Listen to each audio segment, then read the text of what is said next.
Good afternoon, good evening, good morning, and welcome to another edition of X-Lead, where we go around and check out the craziest news we can find of the day. And yesterday, I said there was a whole bunch of stuff we still got to go over, and to be completely transparent, there's probably even more news because I got through like halfway of the things that I found from yesterday, so maybe we'll end up doing a stream tomorrow. But if this is your first time clicking into a video, we go over a ton of different topics and subjects every single stream, so I appreciate you coming on through, and hopefully you find some sort of value out of this. The other day, PSA had, I guess, an announcement, or at least like a release, that their president of grading, at least for collectors, the parent company, was on a podcast. And so I kind of went through this right quickly, and they have a big picture timestamp. It's about 4 minutes long for 2026. So let's see what is in store for the biggest grading company that's out there. It's new. And like you said, you're overseeing all these brands now. There's a big picture to think about. Yeah. So just how are you approaching that in the new year? We're going to focus today's podcast on talking about card grading in particular. So, but it's not just going to be PSA. We're going to talk about SGC. We're going to talk about Beckett, how I'm thinking about it, what we have in store. I think the key thing I want folks to realize, all three of those businesses operate independently. They have different grading standards. They have different grading teams. They do roll up under my business unit, but other than that, they're very independent, and they run independently. They've got unique characteristics to each of the brands that customers love, which is why they gravitate towards them. You know, Beckett with the black labels and the subgrades. I think SGC with its vintage prowess, and so that's things we love, things we want to embrace, and things we want to keep moving forward. But there's a lot of things, though, that I think we can kind of leverage and share across all the brands to make them all more effective, make the hobby safer. There's things that we do where we collaborate around brand protection, anti-fraud measures. We've been doing that for a couple of years now with SGC and PSA. We're extending that to Beckett now. It's good practice for the different grading companies to share information, whether it's on bad actors or it's counterfeits and things that we're seeing, to alert one another so that we can be on the lookout and providing, the best service and kind of looking out for the bad guys that are always looking to take advantage. So that's one. Another one is around technology. I think folks have seen it over the last, 5 years since we've kind of been running PSA in collectors universe. We've made a major investment in technology, both on how we work, but then also, customer facing things. There's the new PSA mobile app. We've completely overhauled our submission experience, web experience. That's something where there's some scale, there's knowledge. We can extend it to the other grading brands, so they can be more efficient. They can have some innovations. And so that's a theme that's going to continue to go. We're going to look at areas where there can be some kind of synergies there, where stuff can be leveraged across the board. Then there's some unique things, I think, when we look at each of the brands too, that we can talk a little bit more about what we're going to be doing. But I think the main, if I had to summarize kind of like what the themes are for 2026 across all three brands, it's about increasing capacity. All three of the businesses are getting more units than they can handle right now. So good problem, but not great from a customer experience perspective. So we're going to talk about that. It means turnaround times are slower than we want them to be. We're going to talk about consistency. We want to make sure that we've got the most accurate and consistent grading happening, in the industry. So for each of the brands, they have their own unique grading scale and criteria that they look at. We want it to be accurate. We want it to be consistent, especially as we're scaling, as we're bringing on new graders in existing facilities, as we're expanding to new locations. That's something that's important to us. So we don't want to go so fast where those things suffer. And then the last piece is just improving the overall kind of collector experience. And a lot of that comes back to the service reliability and speed. And so by being faster with turnaround times, we think that's at the core. And then once we get that right, we earn the right to do other things that are kind of delightful that people like. So the other things that are kind of delightful. There's only one president. His name is Fonzilla.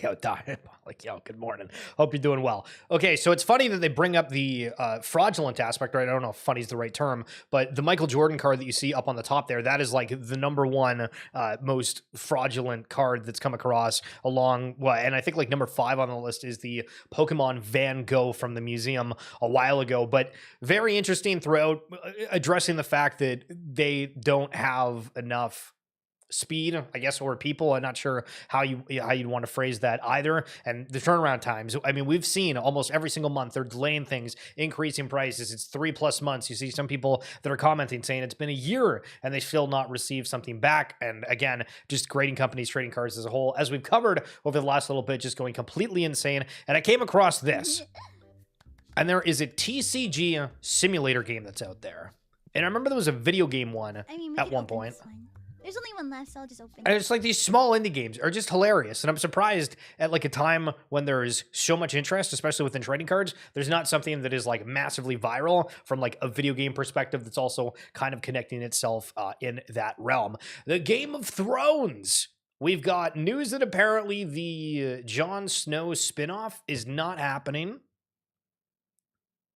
We've got news that there was some turmoil between, I think, the director and the author of the book, George R.R. Martin, was a part of the first season, good relationship, and then the second season things fell apart, and then the 30 came back or something like that. So we're having all this news on top of like Duncan the Warrior. I forget what the name of the newest series is, but then we have season 3 of House of the Dragon releasing, and a lot of things just around that series overall. So I went quickly looking here, and I'm like, okay, so you can get this the Great Houses hobby box for $150. Okay. And was going through and, you know, found some images of what that looks like. You got the Night's Watch, Kingsguard, the Dothraki, the Free Folk. Okay. Kind of neat. And then these are like some other ones that are there. And they have like patches. I don't know. Do you think these are actual pieces of clothing from the series? I don't, but either way, still sort of neat to see it either way. And obviously a little bit of a hidden nostalgia if you are a Game of Thrones fan. And these are some of the signatures, if you've not seen that we're a part of that. So obviously every card release, there's got to be chase cards of some sort. So a bunch of different actors within there. And at the bottom there, one of a kind, hand-drawn sketch cards. Ooh, imagine pulling one of those bad boys. And then I came across this one, which is the Game of Thrones complete series in an open box, which is almost the same price as like the latest release. But then I found somebody that actually posted of them opening it. I really wanted to see if we could get some Jon Snow autographs or maybe Jon Snow Tyrion autographs Lannister or something like that. They're for the entire series. They came out in 2020. I really love opening cards like this based on shows and IPs and movies and things like that. They're kind of my sweet spot. That first pack really didn't have anything, but these are really nice looking cards. I enjoy the fact that they have 2 scenes, top and bottom. Here's one of the special insert cards of one of the locations in the Game of Thrones world. But yeah, I think it's kind of cool that they had multiple scenes in each one, and you can get inserts, other things like that. It looks like we have an insert in this pack, but it's kind of stuck together, and there you go. It's a really nice, silver refractor of gray. I feel like the cards don't look like that good. Yeah, Daiboya. Am I the one thinking they look bad? Like the, like this card. I don't know. I don't know. That did not look like very clean or that much of a desirable card. Silver refractor of Gren.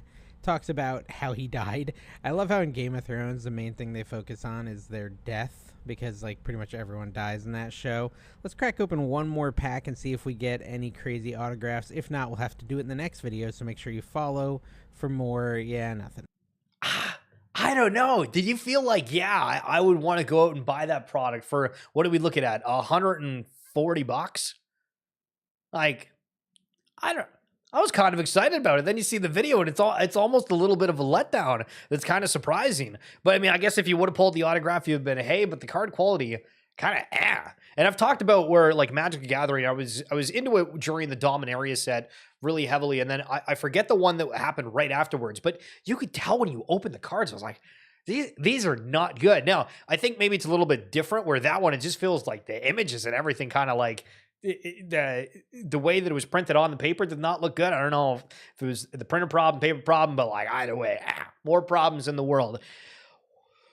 What is also a problem is the fact that the majority of people apparently didn't buy the LEGO pre-release that is now already getting flipped for a ton of money. And yeah, we missed out, but that is okay. 900, and my face is in the way here, but $949. People are asking. Original price $650. Oh my goodness. Why is everything so expensive out there? And this is also changing, right? Because we ask the question almost every single day, all right, well, what about these, bubbles bursting of some sort? Or what's going to happen if this fad, kind of switches from this thing to the next one? How are people going to react to it? And it really comes down to a lot of these brands. What are they doing on the supply and demand side of things? And we talked with Svi from Baxis on the RWA Segments podcast, which if you're wanting to check that one out, I'll have the link down in the description below here on YouTube, or if you follow me on X, you'll be able to find that again, RWA Segments. But we went over that and saying, like what happens for all of these things? And it's like, as long as the brands don't oversaturate and there's still some sort of demand for it, because you have people that are actually fans of things, and then you have people that are going out like flipping or scalping. So as long as you have a customer as a brand, you're just like, I am A-okay with how we get this out there. And McDonald's, we're waiting to see the 30th anniversary Pokemon cards apparently coming to McDonald's, but I came across this post and it was a couple of older Happy Meal toys. And I'm trying to think of, this looks like, this is like a set of just 2 buttons. I don't think there's a whole lot for them, but I remember having them. For Monsters Incorporated, the Doors. I don't know why the Titan character feels sort of familiar. Obviously, if you've seen the movie, you'll be like, okay. But part of me thinks like, actually, I forget his name, but the dude with the legs. I feel like I had that specific toy for whatever reason. I don't remember anything about Incredibles, but great show.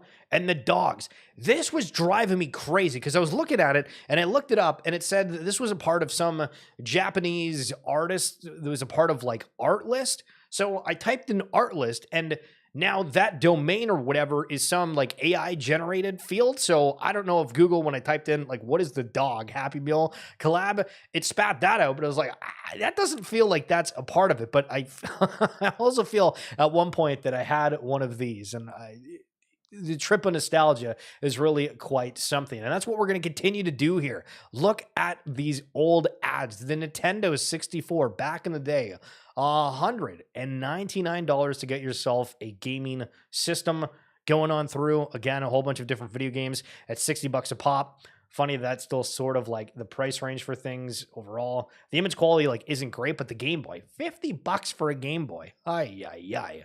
And then the games themselves.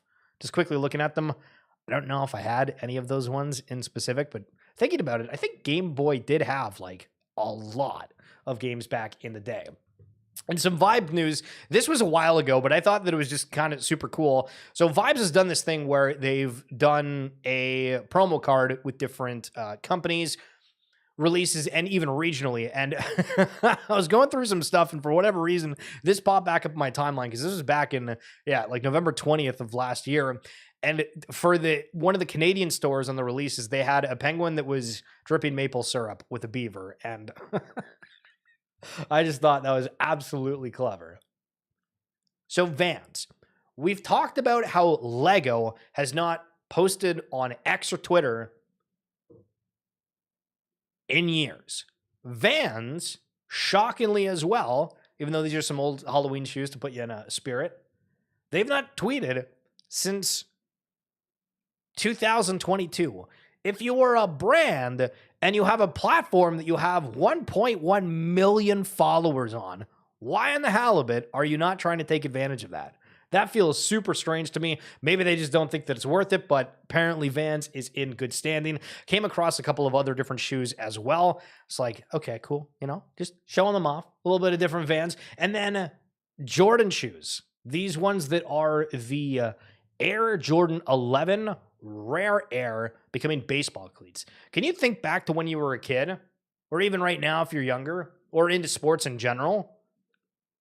How many options are out there? Because when I'm trying to think of going back into like the Sports Check or whatever the heck the store was, there was maybe like 3 to 4 options. Now it feels like you can get custom design, this and that. There is this variant, there's that variant, there's everything under the sun is absolutely diabolical, pun intended. But that's going to be it for this edition of XFeed. Again, we might do a stream out on the weekend because there's still a whole bunch of more news to go, but want to get you guys back to your day. Hope you enjoyed this little bit of a break if you're still working for the rest of the day. Enjoy the rest of your Friday. Enjoy the weekend. Diabolic, thank you for coming on through. And again, if you guys are wanting to catch more content, if you check out the live stream, if you are watching on YouTube, just go over to the live feed. You'll see that. And we do upload a bunch of the shorts, so I got to get to that as well. But thanks for coming on through, guys. We'll see you soon. Peace.